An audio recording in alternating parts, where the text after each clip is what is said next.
Don Jr. Very You know secretive. Don Jr. Yeah. You know whose son. Yeah. That boy is under the microscope again. Right now, as a matter of fact, after admitting he met with a Russian lawyer who promised him damaging info on Hillary Clinton. He just defended himself in a tweet posing, "Obviously, I'm the first person on a campaign to ever take a meeting to hear info about an opponent. Went nowhere, but had to listen."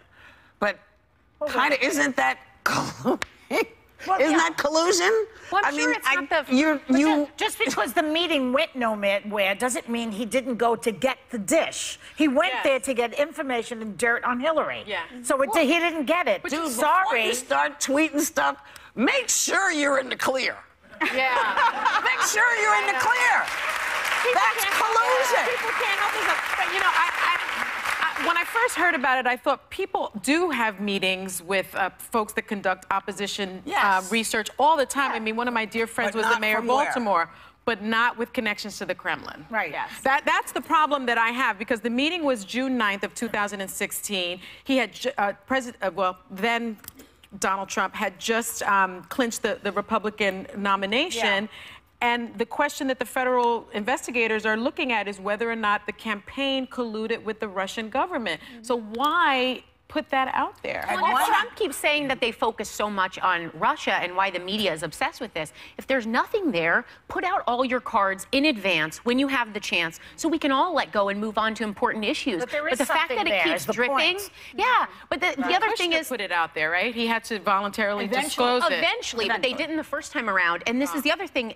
Donald Trump Jr.'s explanation the first time, which was on Saturday, was that it was about adoption, Russian adoption with the U.S. Which anyone with a mind is like, okay, so you're in campaign mode and you're taking meetings with people who you don't know who the name is of the person you're meeting. Maybe he wants to be adopted. You're taking the campaign manager.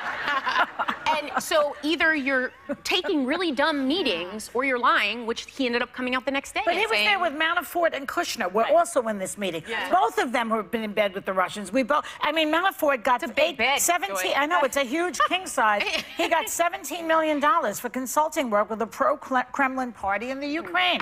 And Jared Kushner was talking to a bank of Russia while the bank was under sanction. So come on, where there's smoke, there's fire, you know? Also, why would you believe anything that they said? I mean, that's the bigger question for me, is why are you, even if you got opposition research on Hillary Clinton, say you got it from the RNC or from a PAC within the United States, okay, but you're going to a Kremlin-affiliated person and you're banking on what they're saying, the same way you're banking on Vladimir Putin to say, oh, we didn't meddle in the election. Oh, yeah. Or I mean, wake up, Russia Never happened, never, ever happened. Well, never, ever happened. What is happening? Never.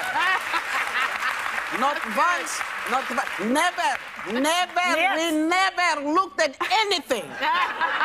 Scary, though.